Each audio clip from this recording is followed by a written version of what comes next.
Hello, everyone. This is a developing story. We'll see if something else comes up on the subject. But what are they talking about here? Ukraine-Russia war latest. Putin considering a false flag strike on the Baltics, says Lithuania. What does that mean?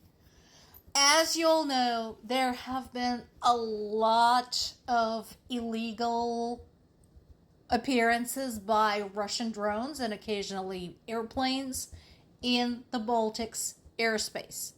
The Baltic countries are independent nations that are part of the European Union and part of NATO.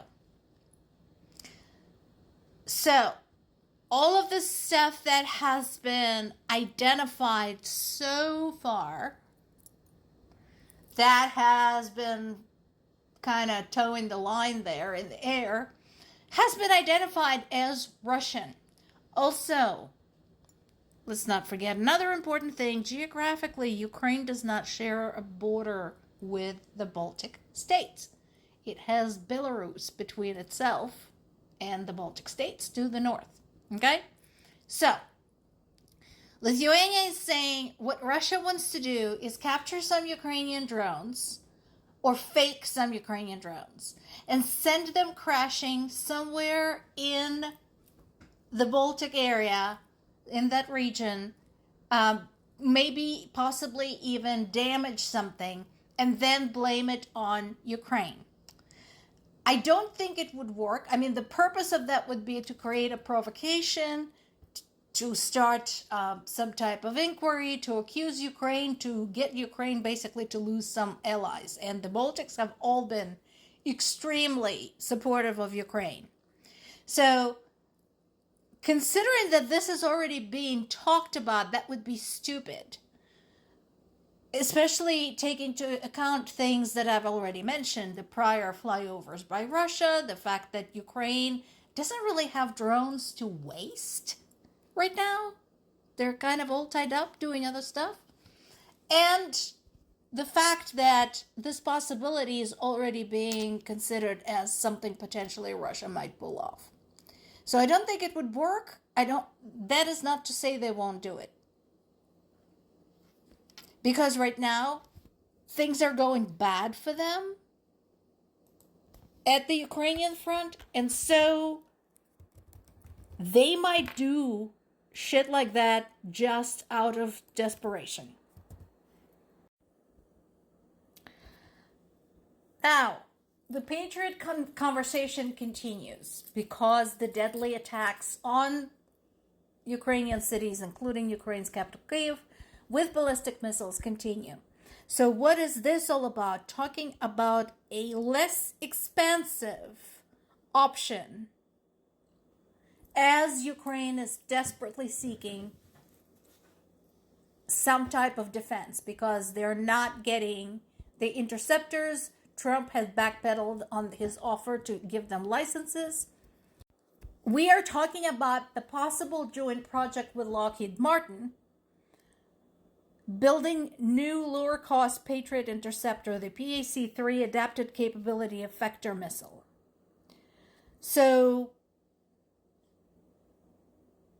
while Donald Trump had backed out of any conversation with Ukraine talking about building the Patriots, there was no order of any kind for anyone else to not discuss this with Ukraine.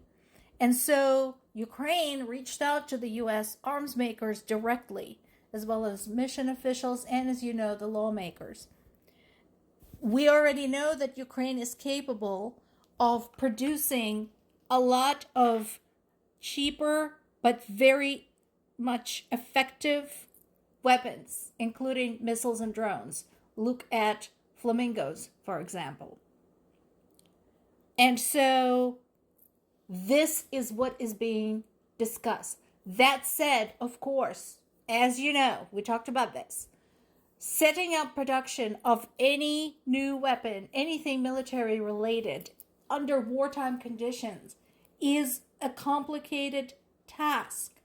And so there is no guarantee that this will come to fruition. And even if it does, if this was set up tomorrow.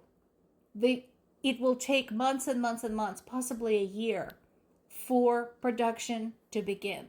Even if all the paperwork was done, even if all of the design work was done, this is not instant gratification. So Ukraine still desperately needs something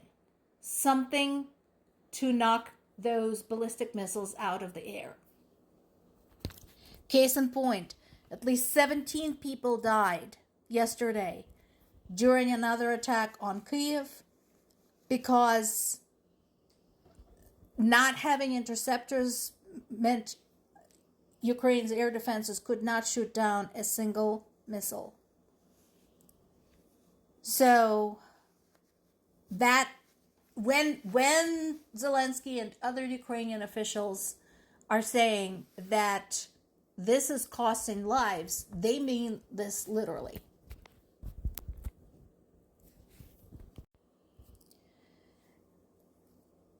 So I do hope that the deal to produce these will materialize.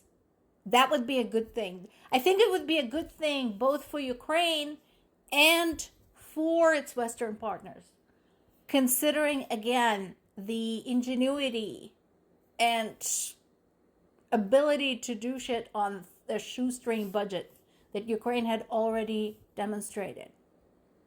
So that would be a good thing for all involved. However, even as that goes ahead, there is help needed now, and help with the interceptors will continue to be needed for many months to come. And of course, this is where the war in Iran is not helping anyone, because due to lack of expertise, having declined Ukraine's help, U.S. Army is using up Patriot missiles to shoot down drones, which is just not a good approach. There's been additional deadly strikes in Ukraine's eastern city of Balaklia. There were 3 people killed. There are also 3 more killed and 19 wounded in Sumy. Sumy is under attack again. There's been another attack on Kherson. So, again, this terrorization of civilians continues. Now, on the positive side, the recently repaired major Russian oil refinery is back on fire. The Slavnefteyanas plant. This one refines about 15 million tons of oil a year. Yeah, they whacked it again. Good. And right now, folks in Europe are also concerned about other attacks on them, because a drone carrying explosives was found at the Leipzig airport. That's close to home, guys. And again, if you look at the overall history of terrorist attacks in Europe, over the last 4 or 5 years, there has been an increase, and they are coming from Russia. And